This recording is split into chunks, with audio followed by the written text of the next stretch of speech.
You're on Vision. It's Neil with you, the Thursday edition of 2020. A conversation shortly. We will open our talkback line. You might like to involve yourself in our conversation, whether it be with a question or a comment, some sort of insight, because we're going to be getting into an important conversation developing around Australia's cyber security. Well, our federal government has released a report on how to better protect national interests, individuals and businesses from cyber criminals.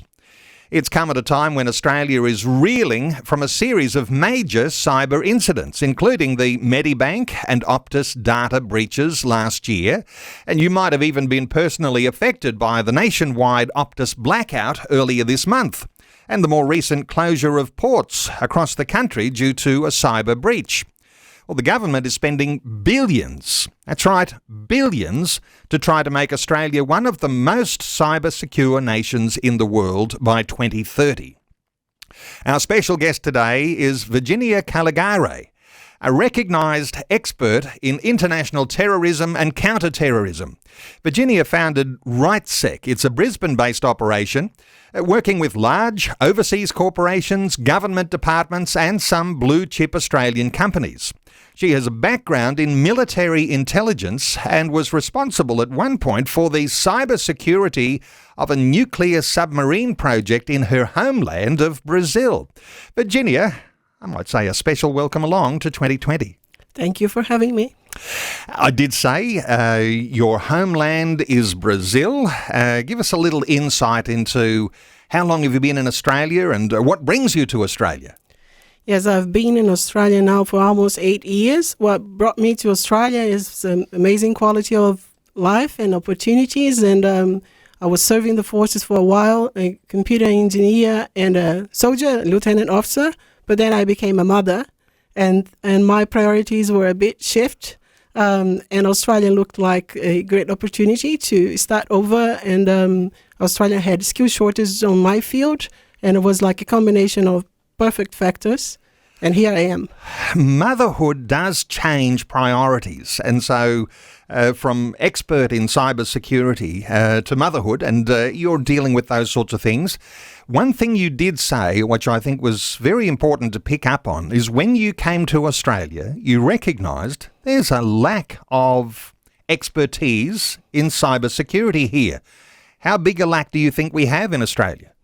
Well, when I arrived in Australia, my entry card was study. So I was doing a master's degree in my field, intelligence, cybersecurity, counterterrorism. And as soon as I started, there was like members of the professional community and lecturers telling me you should apply for citizenship and residence here and stay because the skills you have, like we need so many of them, we still have a shortage of 75% of the roles are not assigned to an individual because we don't have this knowledge in place. So they said, we need your skills, and you were doing studies at that time. Are there people knocking down the doors to get into studies around cybersecurity, counter-terrorism, in intelligence areas like this? Is there lots of opportunities for people to take on studies to get involved in this field? Yeah, so we didn't have historically in Australia a bachelor in cybersecurity or this type of field, but just master's degree. So the government got together and was in 2016, the curriculum for ATAFE Cert 4 with hands-on experience was defined. And just this year, they created bachelors of cybersecurity. So it was more complicated before, but now it's easier to achieve. And also any background can be leveraged to cybersecurity, engineering, sysadmin, legal background. Okay, now take us back to some of your history here. I mentioned in the introduction the background in military intelligence. You were an officer in the Brazilian Armed Forces. And what sort of things were you involved in, and so far as your role around cybersecurity? So I was a lieutenant officer in the Navy, and the main project for Brazil national defense and security was the nuclear propelled submarine to protect our oil, and we have a $5 billion budget at the time for the first one. And when you're dealing with nuclear energy and reaching nuclear elements, and this type of science that is mastered only by 5 countries in the world, you become a big target for cybercrime. Because other nations, they don't want to pay for that research. They don't want to pay for someone to advise. So gain that knowledge through cybercrime, compromising systems and stealing data, it was a very reasonable thing for cyber criminals. So my role with my team was to prevent that from happening, protecting systems and people and behaviors. So you're repelling cyber attacks, and no doubt that even in the time, which is a short space between when you were involved in that military intelligence role and take this, within a decade later, things are not getting any easier. We're hearing more and more about the clever cyber attacks that are happening around the world, and we've seen those here on our shores. So this is not something that's getting smaller. This is not getting contained. This is actually getting bigger. Oh, it's here to stay. It's not going anywhere. And the cyber criminals, they're getting more sophisticated. They have more resources. They work. They're like normal enterprise companies. They work working hours. They have investment. They are poaching people from nice universities with the background and training them. We are not dealing with boys with hoodies sitting on the basement. We are dealing with organized cybercrime, and most of the time with state-sponsored organizations that they have all the backup and the funds from rogue states. Virginia, you are a Christian, and you've got an organisation set up here in Australia now, and you're dealing with cybersecurity. Is there something in our faith which motivates you in this area of being involved in cybersecurity? Is there a separation from faith, or is faith all very much a part of what you do?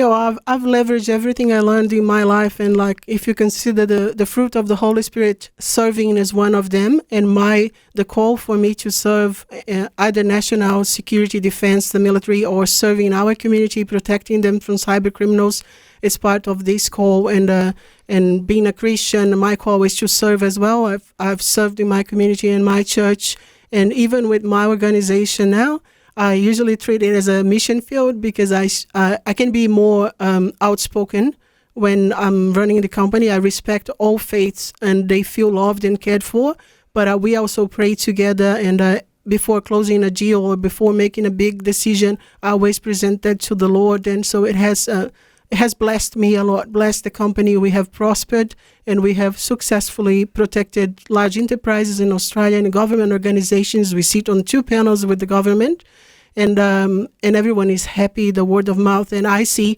people might think, you're successful, but I see I'm blessed.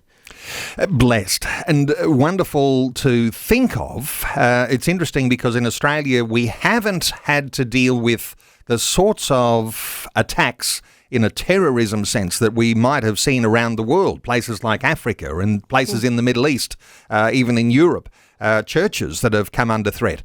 So far as your local church goes, I don't know, are they impressed or are they not that they've got a counter-terrorism expert in church? I mean, what are your thoughts for churches? I mean, we haven't had to have a high level of special security, but maybe that can change in an instant.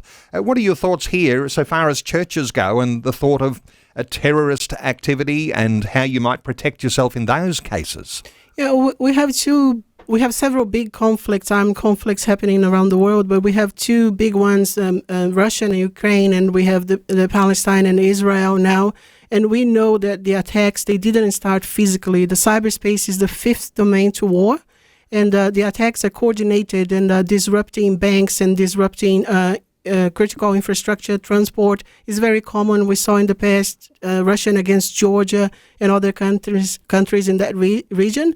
But not always the motivation is political or war.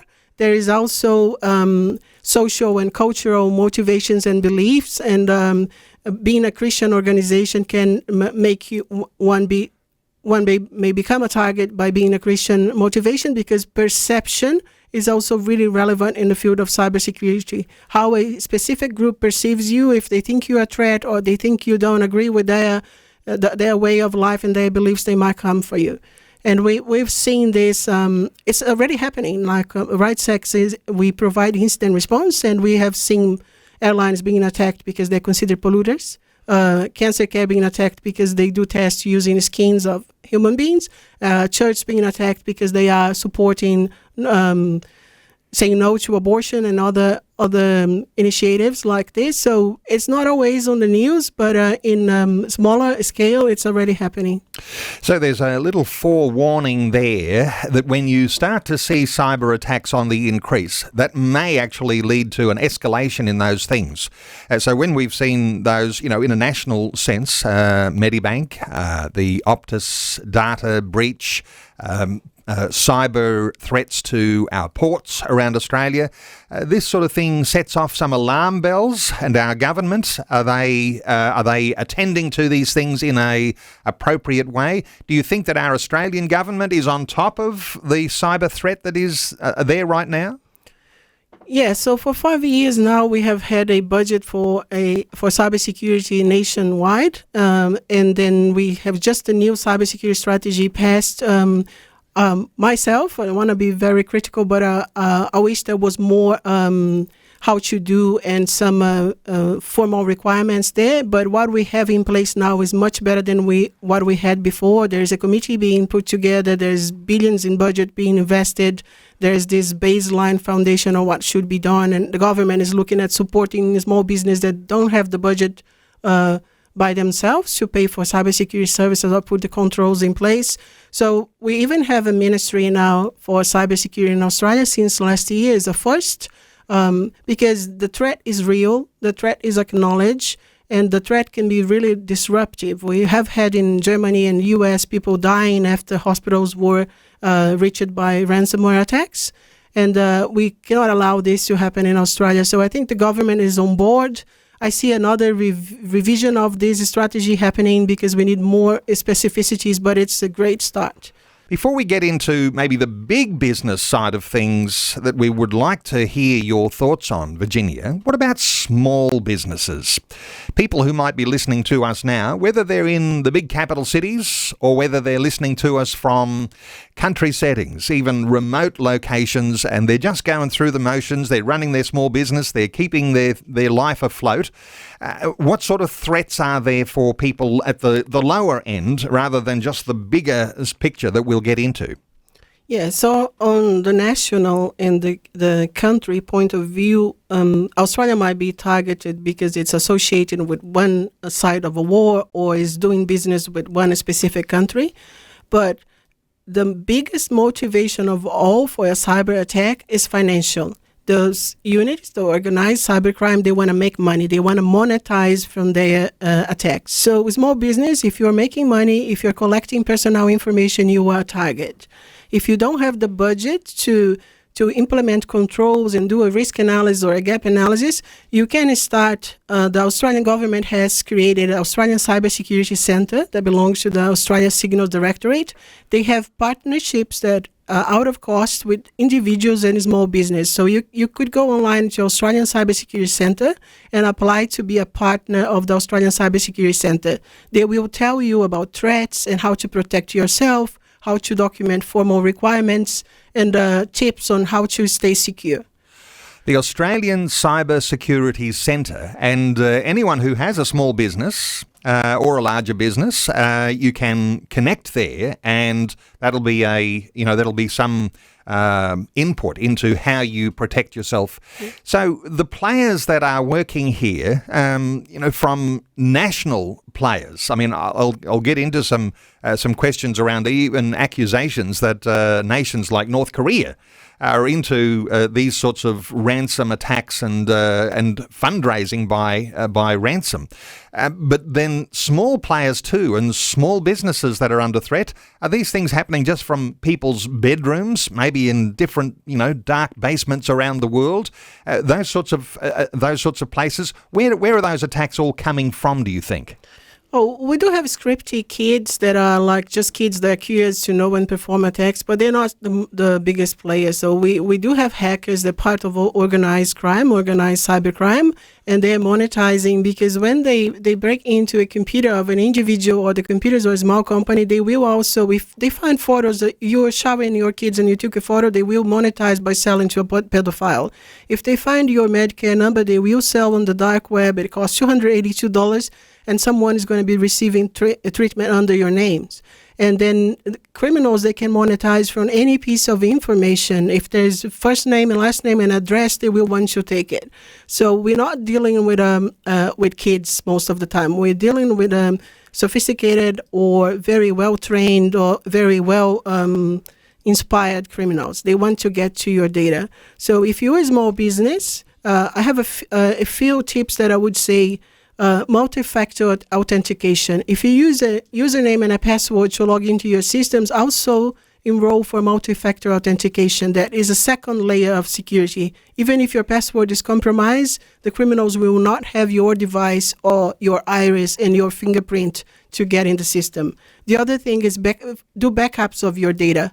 Because ransomware, they come for small business. We have many small business calling us desperately, how do I recover my data? So get the means to acquire a backup solution. It's not too expensive, and back up your important files so you can continue your business after an incident. The important thing is the criminals will encrypt your data with a ransomware, where they're going to take all your data and they will ask for payment. That is the ransom. While paying a ransom is not a crime in Australia, you need to notify if you did, and that money goes straight for people smuggling weapons for criminal organizations, terrorism groups. So you don't want to pay, you don't want to be fomenting criminality by paying for a ransom. Let's bring our faith back into the picture here, because clearly when we're talking about these sorts of threats, there's bad hackers and there are going to be good hackers, those who are interested in the defense of ordinary people, defenders of what is right and true. Is there something in our faith here that might inspire us to be on the side of the good hackers? Let's call you a good hacker because you're involved in the defense of innocent people so that they're not victims of the bad hackers. How do you see our faith involved in that sort of dimension? So in this industry, I'm known. I speak to conferences and summits, and some people call me sheepdog. In Intel, they call me sheepdog as well, because we have the sheep that go on with their lives. They are unaware of the threat, and we have the wolves, the bad guys trying to attack them and take something from them. And then there's the sheepdogs, the defenders. And that's what we do as a business at RightSec. We are penetration testers, that is also called ethical hackers. We are hired by companies to try to attack their system, find the problems, let them know, and advise them on how to mitigate those issues. And I think with Christianity is the same. We see a threat. We see a sheep that is lost, not aware of the risk, not aware of maybe missing eternal life or enduring a difficult life on earth without having the comfort of having Jesus. And I think it's very associated. Like this cybersecurity is about securing, protecting, serving, and so is Christianity. Wow. Who would have thought of that dimension? The sheepdog versus the wolves, and like a pastoral care element there of protecting the sheep. Just fabulous insight. We're taking calls on 1-800-316-316. Let's take a call. Steve is in Parkes in New South Wales. Hey, Steve, welcome along. G'day, Merry Christmas, and God bless you both and all your listeners. Thank you so much, Steve. What are your thoughts? The reason I'm ringing, this is a question directly to Virginia. I've recently read a book called Future Crimes. The name is Future Crimes by Mark Goodman, Goodman. Mark is MRC. The man is a US cybersecurity expert. He advises the FBI in the United States and Interpol in Europe. And in the book it comes out that, all these, Virginia, all these antivirus softwares like Norton, Microsoft Security, McAfee, Mr. Goodman makes it very clear that only 5% effective. Now, is it any wonder why governments and corporations around the world their cybersecurity is continually being breached, and absolutely nothing is being done about it. And remember this, all our computer equipment is built in a country that can be hostile towards us and to the US and Great Britain. Steve, you're making some very good points here, but let's give Virginia an opportunity to respond to that. We often have all sorts of software protecting our home computers. Is it only 5% effective? What are your thoughts here for Steve and some of the other things that you might have noted? Thank you, Steve. I've read this book a few years ago, I think 2016 or 17, and things change. Things are very dynamic in cybersecurity. I agree. Antivirus are not very popular anymore. But one thing that I want to establish here and make it really clear that there's three pillars to cybersecurity: people, process, and technology. It's not only technology. Only by deploying an antivirus or a similar solution, I'm not protected. I need to perform awareness training. I need to skill up my people, and I need to define process and also do a risk mapping of how I want to protect and what I'm protecting and from who I'm protecting. So nowadays, like RightSec has three branches. We have the strategic, governance, and risk management. We have the offensive part, that is the penetration testing and the good hackers, if you may. And then we have the defensive, that is the SOC, the Secure Operations Center. We no longer use and manage for our clients the old style heuristic antivirus. We have tools called EDRs, Endpoint Response and Detection, and XDR, Extended Detection. They leverage machine learning, artificial intelligence, and heuristics and behavior.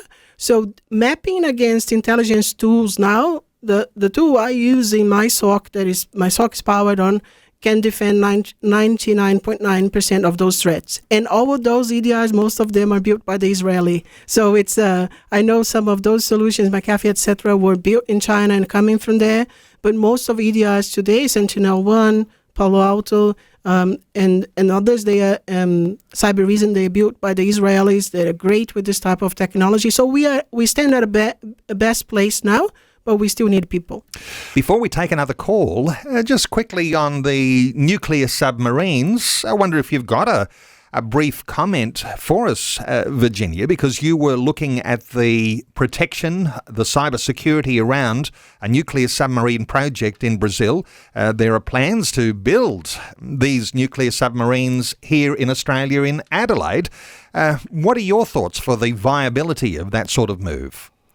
Well, in 2016, when Australia was signing an agreement with France for the standard diesel electric submarines, I said to the people around me, I give it less than 5 years for them to change their minds.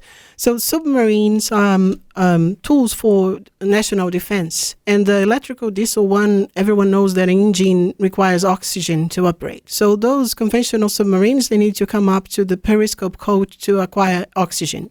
When it happens, they are visible to the enemies. And Australia is a big island, is a huge continent inside of the water. The nuclear-propelled submarine will allow the submarines to be down deep in the water and stealthy and not visible by the enemies for days, months, even years. Is the psychological factor of the individuals that require coming back up. So I think it's a good thing. And in terms of some concerns with security of dealing with nuclear energy, nowadays the facilities and the process are so secure, more secure even than electrical bases. And as long as the residual products are disposed in a secure way and there's cooling process and redundancies and business continuity around, we're not going to see, my opinion is that there's no safety problems involved. Okay, well, we won't turn our conversation into just being about nuclear submarines in Australia, but it sounds like there's a tick of approval from you as to the possibilities that are there for Australia building our own nuclear subs. Hey, let's take another call. Our talkback line is open on 1-800-316-316. Let's hear from Richard in Alstonville in New South Wales. Hey, Richard, welcome along. G'day, guys. I had two questions for Virginia. First one being, can you see large similarities in the World Wide Web and artificial intelligence today? Okay, Virginia, the web, artificial intelligence, does that increase the threat? Just the similarity he's asked about is about if it's going to become popular and widespread use as the World Wide Web, or can we get back to him to clarify? Richard? Sorry, I'll clarify more on that. I was meaning in themselves, because when the internet was first designed, it was supposed to be new technology, game breaking, all that sort of stuff. And what I mean is artificial intelligence pretty much the same sort of technology as the internet? Is it used in the same way? Yeah, artificial intelligence generative tools that can be used for a myriad of purposes, and they are here to stay, and people are already using them. And I was just discussing here in the studio before, it's like a knife. You can use a knife to cut food and serve dinner for your family, or you can go and commit a crime. So the bad guys, the criminals, they are aware of the potential of artificial intelligence generative tools. They're using it as well. And many government agencies are adopting it. I work with my clients or implementing security by design. So what we do before the adoption of those tools, we need to understand the scope where they're going to operate, the type of data they can deal with, from who we're getting those tools, and what the risks involved. But yes, it's going to become as common as the internet became one day. Richard, do you say you had a second element to your question? Yeah, there was. I was relating it to, I'm not terribly big on artificial intelligence. I don't particularly like it. I understand the internet's something we've got to use, but the fear is with artificial intelligence, is it going to become something because that can be readily controlled without the ability to be able to defend it? That's a big issue that I see in the future. What's your opinion on that? Yeah, I'm still not looking at artificial intelligence as robots thinking by themselves and doing things to us and things going out of control. But business-wide, marketing teams, they don't need to create images on Photoshop anymore. They just tell artificial intelligence, do this, put a background, put a tree, put a kid, and etc., and it's done. It takes minutes. So it's a way of saving money. And so business want to adopt it. I've seen job descriptions written by HR that were fully written by ChatGPT. And every function of a business can leverage artificial intelligence. But if it's not leveraged with control and considering the risk, it can become a threat. Threat because the data will be exfiltrated. Criminals will leverage that tool. But I still see several years between now and the moment we're going to have actual robots using artificial intelligence to perform everyday tasks. Richard, thank you so much for your call. Our talkback line is open on 1-800 316 316. Just before we move on from this, some people are seeing artificial intelligence as a huge threat for our future. Machines controlling things that we do. But then we might be concerned about rogue nations, foreign actors who are also about interfering with our lives. Which is the bigger threat, do you think, Virginia, right now? Well, when we start using drones, we didn't expect that terrorist organizations would use drones to attack their neighbors as nations and for every disruptive technology, there is a threat. Hackers today, they need to script. They need to take the time writing code to hack into systems. With artificial intelligence, they just tell the computer, write this code for me, and it can be done in minutes instead of years of preparing a weapon. We call malware, those codes that hack systems, we call them weapons. They can be cyber weapon, but they can be just a malware. And it's much easier for them now. They need less time, less resource, and less studies to get to that point. Come back to something we were talking about just before the news, and I'm sure that some listeners missed the name of the product that you said would be the best way to defend your personal data. And this could be for every listener listening to us now, because so many of us will have invested in all sorts of online software to protect us. The one you mentioned was called XDR, Extended Detection and Response. What's different about that compares it to the sort of software that we're using to try and protect our data online?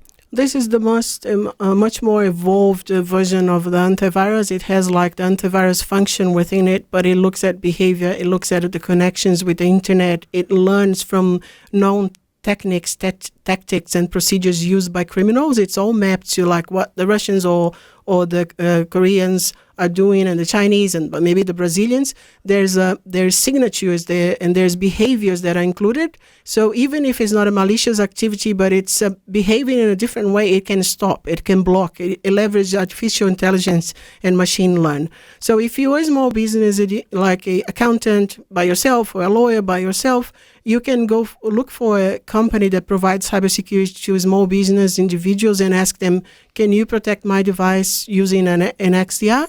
So they can do that management for you. Okay, good advice there. Let's come back to some of the hardware that we might be buying and using, as opposed to just thinking about software and protecting ourselves with antivirus. What about the hardware and where we buy it? Is there a threat there that we need to be aware of? Yeah, for individuals, I would say the computers that are available at the stores, they are mostly okay. But if you are an organization and you are implementing a network and you're using devices, there will be firewalls and routers and switches. And some of them are, as someone called and mentioned this before, they are built. They are built in countries where there's the intention to put a backdoor on those devices that will call back home and exfiltrate data from Australia. So we have had cases where universities had their research stolen by countries that were under embargo. They couldn't do their research or get the medical. So they were just stealing. You're working, your university students all researching, someone is stealing, and it all enabled by using the wrong hardware. So there's even movement. There's a senator in Australia that has a project to Australia to partner with countries that are also allied in terms of warfare. And we just get the hardware developed, just buy from those countries that will have the same consideration for security and the same respect for Australian data. As Christians, we are so often concerned with those things that are shaping the way we think. And we'll often say, of course, on a Christian program like this, let the way you think be shaped by what you're gleaning from the Bible, because you want to open yourself to God's inspiration, His wisdom, His revelation to think what is true and what is right. But so often now social media is being used to manipulate the way people think about all sorts of different topics, including what you might even think about faith. Let's talk about some of the social media and the manipulative way that it can actually change the thinking of a whole generation, of a whole society. I'm thinking of TikTok right now. What do you, as a cybersecurity expert, think of TikTok? And there might be other social media platforms too, but let's choose that one to talk about. What are your thoughts here, Virginia? Yeah, so if we look at TikTok, first, the country that owns this software, now it belongs to China, they have different privacy legislation. They have different legislation around collecting logs and let you know what is happening with your account. So you don't have visibility, you don't have control.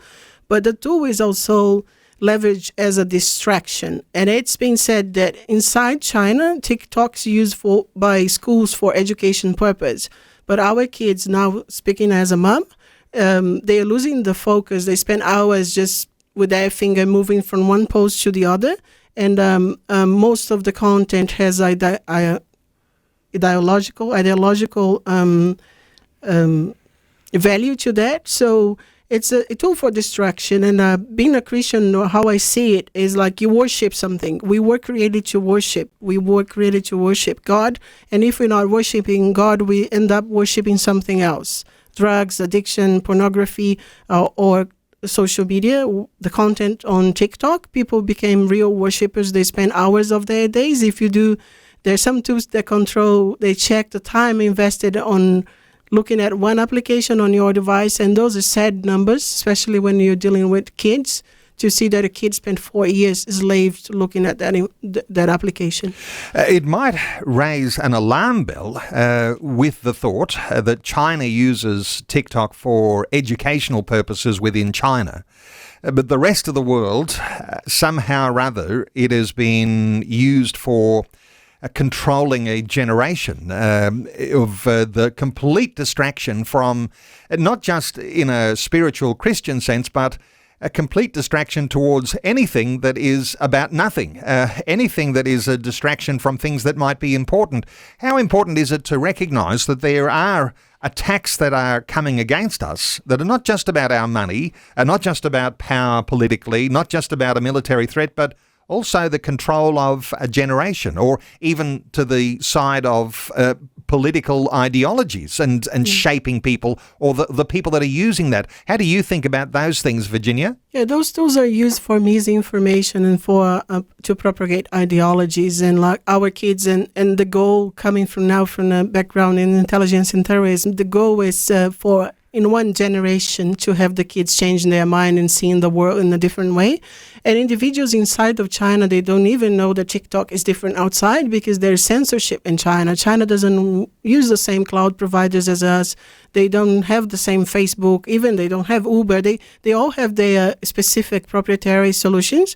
And the Chinese government has made it clear before that if you're hacking in China, if you're hacking someone outside China, that is entrepreneurship, if you're copying their ideas. But if you're doing that inside China, it's espionage and they kill you. So for their tools, for their rules, they apply differently inside of the country and outside. And I'm not talking about the Chinese individual, the normal person, because most of the time they're not even aware. I'm talking about the largest country that is the state sponsors cybercrime and attacks and those type of methodologies. Hacking inside China is espionage. Hacking outside of China is entrepreneurship. That's an interesting way, isn't it, to put ourselves in the picture and say, well, we're the ones who might be the target of those entrepreneurs who might want to hack into what we do. So taking our eyes off things that are important. Let me come back to your faith for a few moments, because as a woman of faith, a strong Christian who sees a missional way in which you do business, in which your expertise is applied to what you do, there's something very powerful about that, because this good hacker, bad hacker idea has so many different dimensions to it, but we need to have more good hackers with a Christian world view and an understanding of how to defend one another, to shepherd one another. Take us a little deeper into that, what your aspiration might be, Virginia, for people to use their skills, if they have skills in this space, to be used to the glory of God. Yeah, so actions, they speak louder than words. And people around me, usually they say, I want to be like you. I want to achieve that much. I want to train others. And with RightSec, we give back to community. Like we sit on panels and speak out of cost. We are mentoring girls because there's this movement to have women in cybersecurity, but we cannot just throw them under the bus. We need to train them, and they need the merit to get and do this role. So being a Christian and operating based on principles and having this call to serve has inspired other people around me. And I think we all Christians can do this. And I have this invite. If you're still not sure what job you want to do, what profession you wanna follow, you should look into cybersecurity as the profession of the future. Everyone is going to need it. And you get the fulfillment of serving and protecting and doing a good thing. I'll often say that our ministry as a Christian believer is not always to be the pastor of a church, but as we all have our own relationship with Christ and we're serving God in his mission, whatever we're putting our hand to needs to have that dimension to it. I can't help but think of Jesus' words, do unto others as you would have them do unto you. And then there's an exhortation in 1 Corinthians 10:31, whatever you do, do it all for the glory of God. So for the Christian believer, with whatever career we might be involved in, and it's a career like yours, which is defending our cybersecurity, doing it all for the glory of God. This is really something that every Christian believer in whatever pursuit we have in our careers has to be a central part of what we're called to do. Yes, I agree. And I was the head of security for a large company before, where all the social initiatives became very, very important. And I said, I'm going to leave and I'm going to start my own business. And the person was surprised. He said, but you love us. You work so well. You're our best employee. And I just mentioned the Bible, like do to the man as if you're doing to the Lord. So doesn't matter if my faith was not aligned to that organization, if I was not fully on board with their initiatives. They were paying my wages, and I was working hard. I was putting all the effort and dedicating myself. And when you don't work hard and you don't take things serious and you don't operate based on principles, you might get yourself in trouble. Like responding to incidents, we see people that, I tried to download this software that I needed to pay, but I installed a VPN and I downloaded for free. It's piracy. And then I downloaded a virus as well. Or I was subscribing to pornography, the sites that have more malware, and it downloaded to my device and I lost all my data.